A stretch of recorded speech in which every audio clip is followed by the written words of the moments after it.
In today's video, I'm going to teach you how to integrate HubSpot with Gmail. By the end, your emails will sync seamlessly, making it easier to track conversations, log activity automatically, and keep your sales or support workflow organized without extra manual work. Start by logging into your HubSpot account. Make sure you're using an up-to-date browser and that you've selected the correct portal if you have access to more than one. Keeping your browser current helps avoid permission pop-ups being blocked and ensures the integration screen loads smoothly. Once you're in, look to the top toolbar and click the small gear icon. That's your settings area, and it's where all connection options live. Give the page a moment to load if it's your first time accessing it, especially if your account has a lot of tools enabled.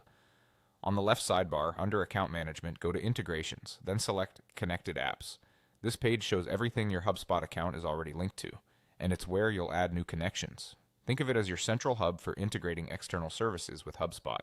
Next, click Add Connections. This opens the catalog of available integrations. From here, you can browse, but to move quickly, use the search bar to look for Gmail. Select Gmail from the results to start the connection process. Now follow the on-screen instructions. You'll typically see a Google prompt open in a new window or tab. If a pop-up blocker interferes, temporarily allow the pop-up so you can continue. Choose the correct Google account you want to connect and proceed through the authorization screens. Read the permission prompts carefully and approve the Access HubSpot request so your emails and related activity can sync properly. If you're using a company-managed Google Workspace, you may need an administrator to allow the connection. If that message appears, simply follow the guidance shown or contact your admin. As you continue, HubSpot may ask you to confirm preferences for features like email logging and tracking. Select the options that fit your workflow. These choices help determine how emails are associated with contacts and deals in your CRM.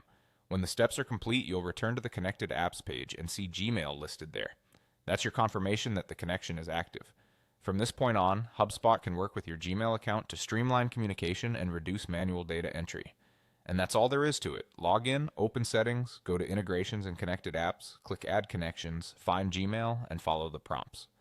Thanks for watching, and enjoy a smoother, more connected inbox inside HubSpot.